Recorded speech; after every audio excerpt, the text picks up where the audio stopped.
اللہ تعالیٰ نے کسی انسان کو مجبور محض پیدا نہیں کیا، بلکہ اپنے نفع اور نقصان کو سمجھنے کے لیے خود مختار پیدا کیا ہے۔ اور یہ فطری بات ہے کہ ہر انسان اپنی سوچ اور ارادہ رکھتا ہے، اور ہر سوچ اور ارادہ کے لیے مرکز اور محور کا ہونا ضروری ہے، جس کی وجہ سے انسانی زندگی کا سفر شروع ہوتا ہے۔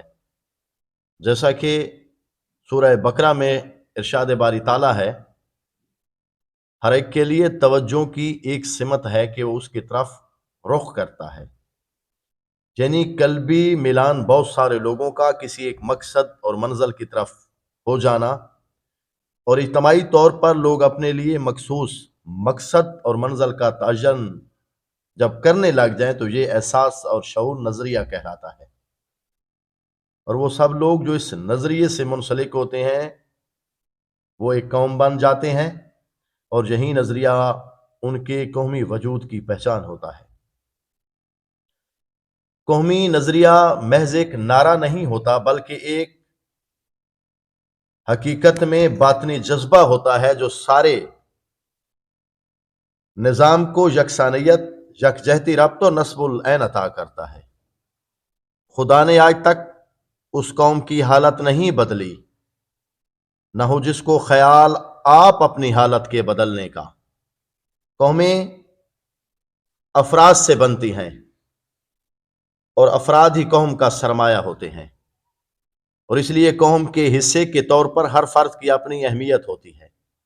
لیکن جس طرح سمندر سے بحر موج کی کوئی حیثیت نہیں ہوتی، اس طرح قوم سے الگ رہ کر فرد کی بھی کوئی حیثیت نہیں ہوتی، خواہ وہ فرد کتنا ہی طاقتور کیوں نہ ہو جائے۔ قومیں دو طرح کی ہوتی ہیں، زندہ قومیں اور مردہ قومیں۔ زندہ قوموں کی ایک بڑی پہچان یہ ہوتی ہے کہ وہ اپنے سود و ضیاع کا مسلسل حساب کتاب کرتی ہیں، تاکہ وہ اپنے فوائد کو ٹھوس شکل دے کر ان میں وسعت کا اہتمام کر سکیں اور ضیاع کا ازالہ کرنے کی تدابیر اختیار کر سکیں۔ اس کے برعکس مردہ قوموں کے افراد قومی نفع اور نقصان سے بے نیاز ہو کر نفس نفسی کا عالم پیش کرتے ہیں۔ ہر شخص اپنے بارے میں تو فکر مند ہوتا ہے، مگر مجموعی قومی ضمیر و مفاد کی اس کو کوئی فکر نہیں ہوتی، جس کے نتیجے میں کچھ افراد اپنے آپ کو مضبوط کر کے زہری اہمیت اختیار کر جاتے ہیں، مگر وہ یہ بھول جاتے ہیں کہ اگر قوم کا مجموعی ڈھانچہ چوبا کے دیمک خوردہ کی طرح اندر ہی اندر سے کھوکھلا ہو کر دھڑام سے نیچے آ گرے گا تو پھر ان کا کیا بنے گا، اور اگر قوم ہی نہ رہی تو پھر فرد واحد کی حیثیت کیا ہوگی۔ لیکن اکثر ایسا ہوتا ہے کہ ایسے افراد ایسی سطح پر پہنچ چکے ہوتے ہیں جہاں ان کے قلوب و اذہان اور سماعت و بصارت پر قفل پڑ چکے ہوتے ہیں، ان کی سوچوں اور سماعتوں کی حد بندی ہو جاتی ہے، مگر یہ نہیں جانتے کہ ان کی رسی خالق کائنات نے ایک وقت مقررہ تک دراز کر رکھی ہے، اور وہ عین مقررہ وقت پر دنیا سے فنا ہو جائیں گے، کیونکہ گردش لیل و نہار کسی بھی نظام کو ایک ہی نیج پر نہیں رہنے دیتی۔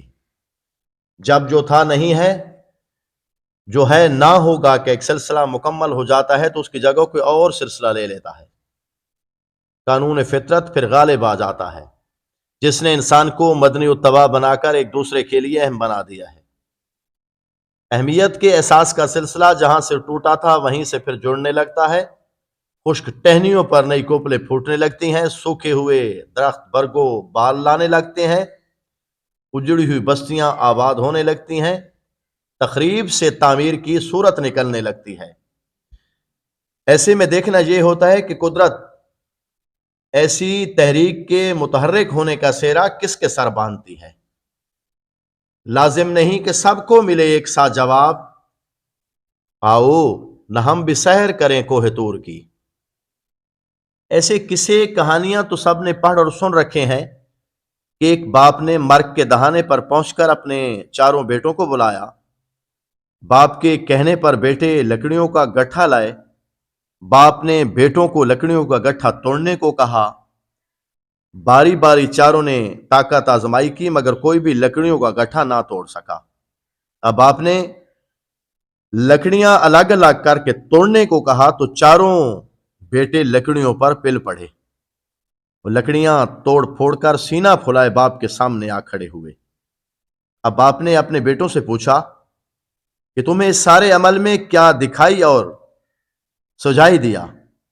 مگر ان سے خاطر خواہ جواب نہ پا کر باپ نے کہا کہ میرے بیٹو، اگر لکڑیوں کے گٹھے کی طرح ایک دوسرے کے ساتھ جڑے رہو گے تو کوئی بھی تمہارا بال بیکا نہیں کر سکے گا، اور اگر گٹھے سے نکل کر علیحدہ علیحدہ لکڑیوں کی طرح ہو جاؤ گے تو ہر کوئی تمہیں توڑ کر پھینک دے گا۔ چاروں بیٹوں نے باپ سے یہ اقرار کیا کہ وہ زندگی بھر اتحاد اور اتفاق سے رہیں گے۔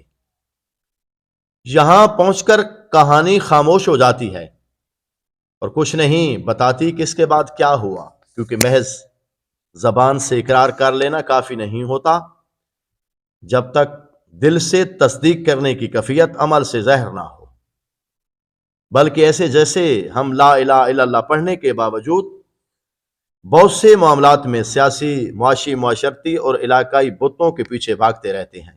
گویا سب کچھ کہنے اور کرنے کا عزم ایک بہت بڑا چیلنج قبول کرنے کے مترادف ہے، جس سے عہدہ برا ہونا بہت مشکل کام ہے۔ لیکن یہ بھی ایک حقیقت ہے کہ ہزاروں میلوں کی مسافت پہلا قدم اٹھانے سے طے ہوتی ہے۔ میں اکیلا ہی چلا تھا جانب منزل، لوگ آتے گئے اور کارواں بنتا گیا۔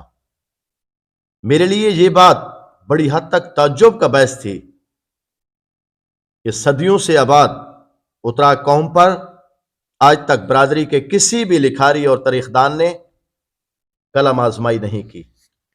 حالانکہ یہ بات بھی نہیں کہ اس برادری کے لوگ علم و ہنر سے وابستہ نہ تھے، بلکہ اس قوم کے تعلیم یافتہ افراد ملک کے مختلف اداروں میں اعلیٰ عہدوں پر فائز رہے تو کہیں اقتدار کے ایوانوں میں پہنچ کر ملک و ملت کی تقدیر کے فیصلے کرتے رہے۔ میں پی ایچ ڈی کا ارادہ رکھتا تھا، مگر اس ڈاکٹریٹ کا فائدہ صرف میری ذات تک ہی محدود ہوتا۔ میں نے سوچا کہ اگر وہی ریسرچ اپنی برادری پر کر کے خطے میں صدیوں سے آباد اترا قوم کو ایک کتابی شکل میں لا کر ایک پلیٹ فارم پر متحد کرنے کی سعی کر ڈالوں اور اپنے حصے کا دیا روشن کرتا چلوں، تو پس اسی عزم اور ارادے کے تحت جب میں نے تاریخ اترا لکھنے کا ارادہ کیا تو سب سے پہلے میں نے بکر میں اپنے اترا برادری کے سربراہ اور اپنے محترم بھائی ملک ظہیر احمد اترا صاحب سے ملاقات کی اور اترا برادری پر تاریخ اترا کے متعلق تذکرہ کیا تو بے پایا مسرت ہوئی کہ انہوں نے راکم السطور کی ازحد حوصلہ افزائی کی، جو در حقیقت تاریخ اترا کو منصع شعور پر لانے کا موجب بنی۔ اپنی برادری پر تاریخ مرتب کرنے کے میرے چند مقاصد ہیں۔ پہلا یہ ہے کہ صدیوں سے آباد قوم کو کتابی شکل دینا اور ایک پلیٹ فارم پر متحد کرنا تاکہ بدلتے وقت کا مقابلہ کر سکیں، اور دوسرا یہ کہ برادری کے کئی ایسے ذہین طلباء ہیں جو وسائل کی عدم دستیابی کی وجہ سے اپنی تعلیم جاری نہیں رکھ سکتے، کئی بیوائیں اور یتیم ہیں جنہیں بنیادی ضروریات زندگی بھی میسر نہیں، تو ایسے لوگ ہماری ہی توجہ کے مستحق ہیں۔ یہی ہے عبادت، یہی دین و ایمان کہ کام آئے دنیا میں انسان کے انسان۔ میری یہ تمام باتیں چھوٹا منہ اور بڑی بات کے زمرے میں آتی ہیں، لیکن سود کی اٹی لے کر ہم بھی بازار مصر میں داخل ہوتے ہیں، اور نہیں تو خریداروں میں نام تو لکھا جائے گا۔ عشق و مصر کا بازار ہے جس میں ادکتے سود کی اٹی بھی کھری ہوتی ہے۔ میں نے اپنی بساط کے مطابق یہ کوشش بھی کی ہے کہ واقعات صحیح، الفاظ و عبارات موجز و مختصر اور حالات درست لکھے جائیں۔ مجھے اس بات کی خوشی ہے کہ تاریخ اترا پوری آب و تاب کے ساتھ منظر عام پر آ رہی ہے۔ نیک کام کا آغاز جس وقت بھی کیا جائے اور جہاں سے بھی کیا جائے ستائش کے قابل ہے۔ راہ طلب میں جذبہ کامل ہو جس کے ساتھ خود اس کو ڈھونڈ لیتی ہے منزل کبھی کبھی۔ السلام۔